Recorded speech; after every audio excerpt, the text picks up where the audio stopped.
कभी सोचा है ये मृत्यु आती क्यों है, ये मौत होती क्या है? ऐसा ही एक बार सवाल महाराज युधिष्ठिर को आया। जब महाभारत के युद्ध में बहुत सारे सैनिक मारे गए तो उसमें उनके जो मृत शरीर थे उनको देखकर युधिष्ठिर महाराज ने सोचा आखिर ये मृत्यु होती क्यों है।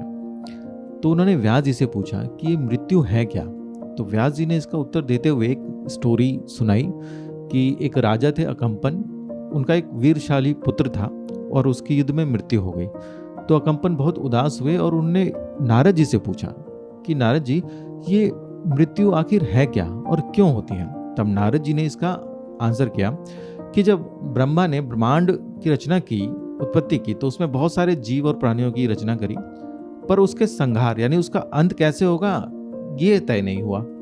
तो सारे प्राणी बढ़ते चले गए। तो एक बार ब्रह्मा जी ने सोचा ये सारे प्राणी इतने सारे बढ़ते जा रहे हैं, इनका अंत कैसे होगा। ब्रह्मा जी ने फिर सारी सृष्टि में अग्नि फैलाई, उस अग्नि से उन्होंने सारे जीव का अंत करना चाहा। तो फिर वहाँ पे शिव जी आए और उन्होंने कहा कि ब्रह्मा जी आप ऐसे अगर करोगे तो सारे प्राणी फिर से नष्ट हो जाएंगे, आपको फिर से रचना करनी पड़ेगी। तो ब्रह्मा जी रुक गए और फिर उस अग्नि को अपने अंदर समेट लिया। और जब अपने अंदर समेटा तो उस अग्नि से फिर एक स्त्री बाहर निकली, जलती हुई स्त्री।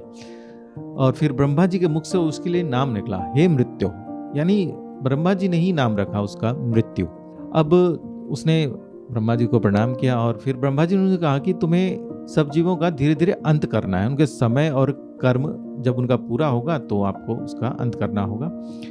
तो उन्होंने कहा मैं कैसे करूं, मैं एक स्त्री हूं, आपने मुझे स्त्री के रूप में क्यों प्रकट किया। अब मैं स्त्री हूं तो मैं, सारे प्राणी स्त्री से उत्पन्न होते हैं, तो अब मैं कैसे एक माता को दुखी देख सकती हूँ, एक पत्नी को कैसे दुखी देख सकती हूँ, और मैं खुद एक स्त्री हूँ, मुझसे ही काम नहीं होगा।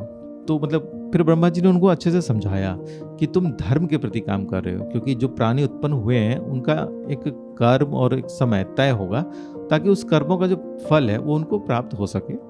इस तरह से फिर ये धर्म के अनुसार काम होगा। तो फिर वो स्त्री, उन्होंने कहा कि मैं अभी नहीं कर सकती, मुझे घोर तपस्या करनी है। तो फिर वो घोर तपस्या के लिए चली गई। जब घोर तपस्या करने के बाद फिर उनको सब धर्म के अनुसार ये काम करने के लिए शुरू हो गई।